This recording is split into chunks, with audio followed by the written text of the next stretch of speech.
Hello guys, আপনারা সবাই কেমন আছেন? আশা করি সবাই ভালো আছেন।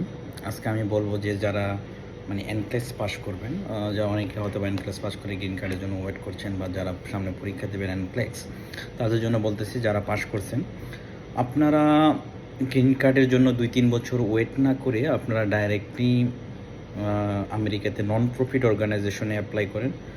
নন প্রফিট অর্গানাইজেশন যে কোনো টাইমে আপনাকে নিয়ে যেতে পারবে।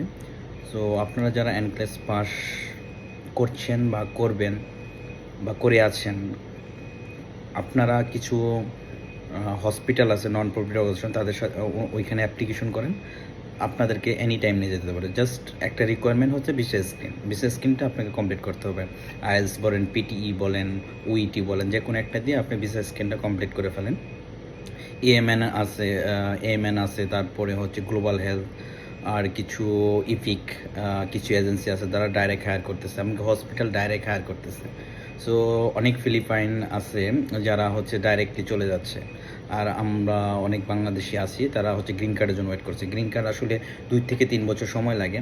আপনি যদি সাপোজ আপনি ওইখানে চলে গেলেন H-1B ভিসায় নন প্রফিট অর্গানাইজেশনে, ওইখানে যাওয়ার পরেই অনেক হসপিটাল আপনি করেসপন্ডেন্ট গ্রিন কার্ড প্লাস আপনি H-1B ভিসা আপনি জব করতেছেন।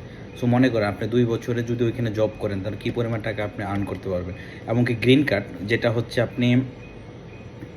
গ্রিন কার্ড আপনি করেসপন্ডেন্ট আপনার ওই টাইমের মধ্যে হয়ে যাবে। আপনি সাপোজ ওইখানে 1 বছর জব করবেন, পাশাপাশি আপনার গ্রিন কার্ডের প্রসেস চলবে।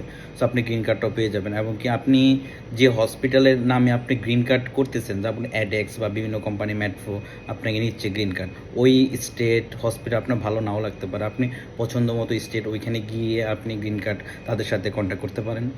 আরেকটা জিনিস হচ্ছে H-1B ভিসায় যারা যাবেন, সো আপনি ফ্যামিলি সহকারে চলে যেতে পারছেন, আপনি স্পাউস নিয়ে চলে যেতে পারতেছেন। সো আশা করি যারা এনক্লেস পাস করছেন, সো আপনারা এটা ট্রাই করেন, ভিসা স্কিম কমপ্লিট করে আপনার নন প্রফিট অর্গানাইজেশনে অ্যাপ্লিকেশন করেন। কিছু হসপিটাল আছে, অনেক হসপিটাল অনেক স্টেটে, কিছু এজেন্সি আছে যেমন হচ্ছে MNN, Metro, Sam Epic, Global Health, World Health, এরা হচ্ছে আপনার নন প্রফিট অর্গানাইজেশনে স্টাফ সাপ্লাই দেয়। সো এরা হচ্ছে এজেন্সি। সো আপনারা তাদের সাথে যোগাযোগ করেন, আপনাকে তারা ডাইরেক্টলি হায়ার করে নেবে।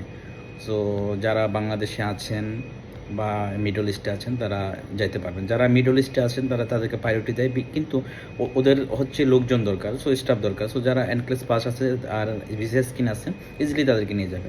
সো আপনারা দেরি না করে আপনারা হচ্ছে ভিসা স্কিন কমপ্লিট করেন। যারা এনক্লেস পাস করেননি তারা এনক্লেস পরীক্ষা দেন। সো আপনারা এইভাবে